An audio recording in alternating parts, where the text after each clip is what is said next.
Chapter 3. The rainforest stretched endlessly before Cath, a tangled maze of verdant chaos. The canopy above swallowed the light, dousing the world beneath in a perpetual twilight. Droplets of rain slid down the broad leaves, their rhythmic drumming a counterpoint to her measured steps.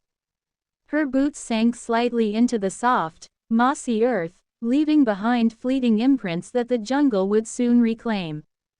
Each step carried her further from the shadow of BioFexry Castle and deeper into the perilous unknown. Cath paused at the base of a towering tree, its sprawling roots forming natural alcoves. She unslung her bladed bow, a masterpiece of craftsmanship and artifice gifted to her by Dillon E.T.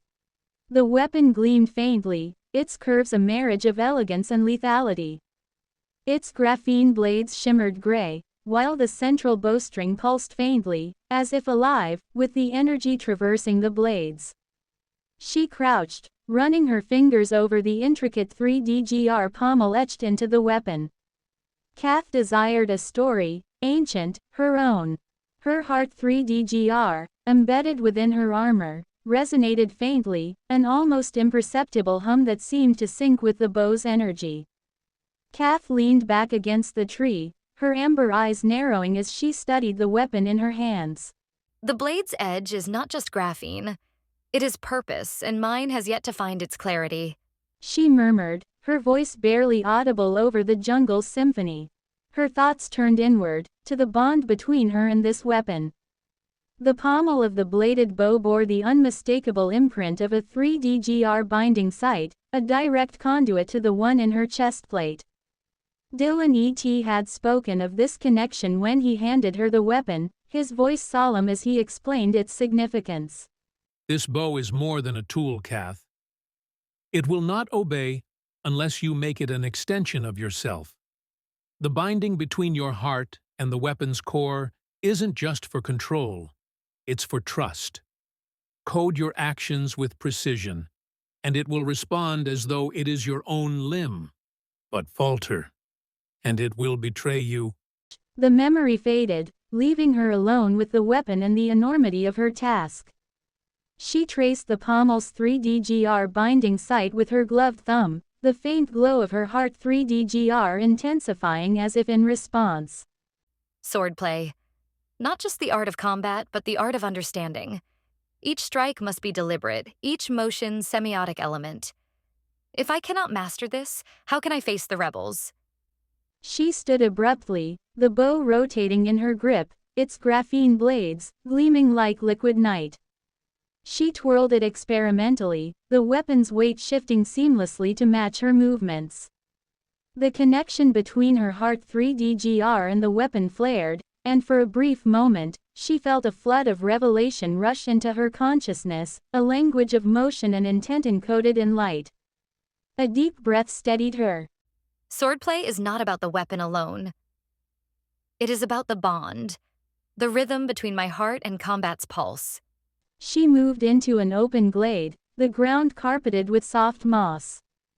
The jungle's sounds seemed to dim as she closed her eyes, her focus narrowing to the hum of her weapon and the beat of her heart. With a fluid motion, she swung the bladed bow, its blades slicing through the air in a graceful arc. She pivoted, the weapon used, mid-swing into a taut bow, its string glowing as if charged with her intent.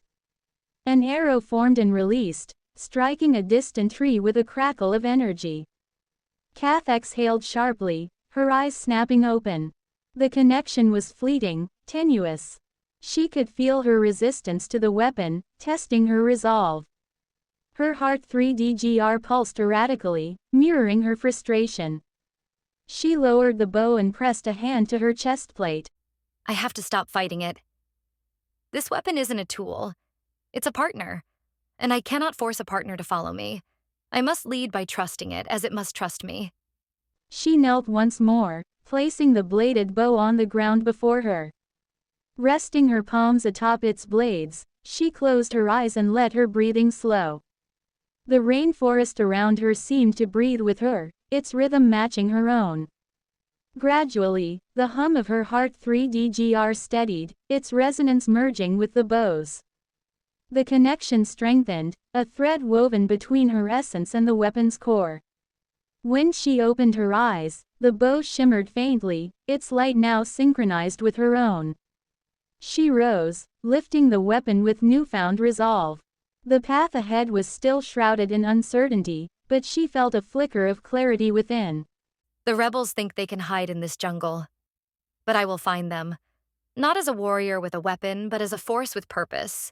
With that, she set off once more, her steps more confident, her heart and weapon in unison. The rainforest seemed to part before her, the path ahead no longer a labyrinth but a challenge waiting to be conquered. Chapter 5. The air hung thick, alive. With an unseen energy that coursed through every root, leaf, and shadow.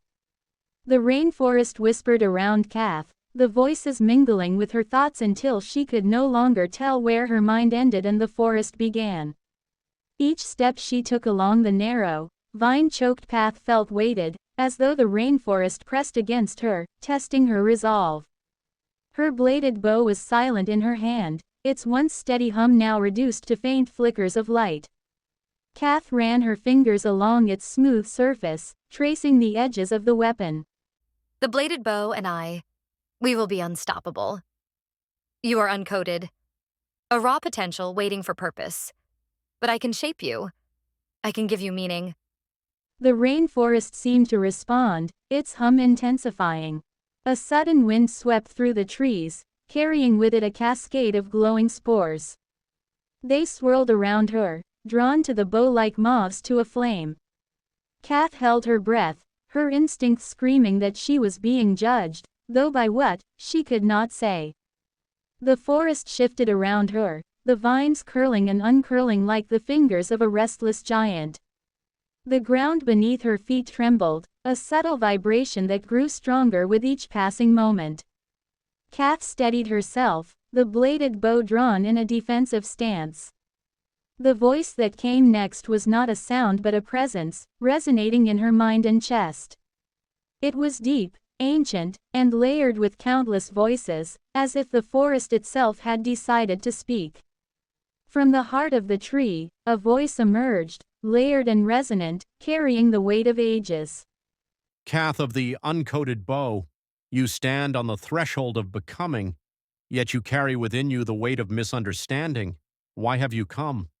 Kath steadied herself, tightening her grip on the bladed bow. The forest hummed in response, its tone shifting like the changing of tides. Answers cannot be found through force alone, nor through willful ignorance. The uncoded weapon reflects its wielder. What you see as silence is a mirror turned upon yourself. Kath felt a surge of anger rise within her. I came for answers. I came to understand this weapon. And myself. The air around her grew still, the rainforest holding its breath. Then, with a sudden burst of movement, the vines surrounding the tree began to shift and weave together. They formed a towering figure, humanoid in shape but alien in every other way. Its body was made of twisting vines and crystalline veins, its limbs elongated and adorned with the glowing rhombus patterns. Its face was featureless, save for two burning eyes that shone with a light too brilliant to meet. The avatar of the Rainforest of Mount Veridion had awoken. Its voice filled the clearing, resonating through the trees and the very ground beneath Kath's feet. You speak of struggle, of endurance. But tell me, Kath, do you fight for understanding, or do you fight to dominate what you do not comprehend? Kath's jaw tightened. She raised the bladed bow, its blade extending into a gleaming arc of light. A mirror? If that's true, then what does it say about me? That I'm incomplete? That I'm unworthy? What more does it want from me? The avatar stepped closer, its massive form towering over her. The light from its eyes pierced through her, rooting her in place. You wield the uncoded weapon as a child wields a torch in the dark, seeking clarity yet fearing the shadows it casts. To wield it fully, you must first face the truth of what lies within you. Kath's voice rose in defiance. I fight because I must. Because Dillon E.T created me, whether I understand or not. The avatar extended an arm, and golden vines erupted from the ground, encircling her in an intricate lattice of shimmering rhombus shapes. She slashed at them with the bladed bow, its light carving through the vines effortlessly, but for each one she severed, two more took its place. The avatar's voice softened, though its presence remained unyielding. Your struggle is futile because you fight the wrong battle. The bladed bow is not a tool to be mastered, but a reflection of the unmastered. Its uncoded nature mirrors the chaos within you. Until you confront that chaos, you will remain its prisoner. The vines tightened around her, their light casting fractal patterns across her skin. Kath's breathing quickened as the forest seemed to close in, the weight of its presence pressing down on her mind. Her bladed bow flickered wildly in her grasp, its light pulsing in time with her erratic heartbeat. And what truth is that? That I'm not enough? That I'm flawed?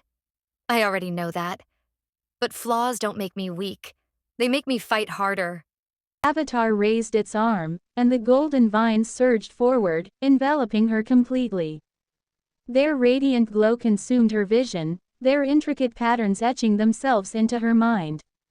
The bladed bow fell from her grasp, its light extinguished as the vines encased her in a cocoon of shimmering gold.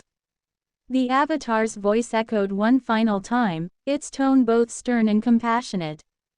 Then you must learn. The rainforest will teach you if you are willing to listen. The light grew brighter, blinding in its intensity. Kath's senses were overwhelmed, her thoughts drowned in the golden radiance. And then, all at once, the world fell silent. In the void, a single thought lingered. I'll face whatever trial you want. Just let me prove myself.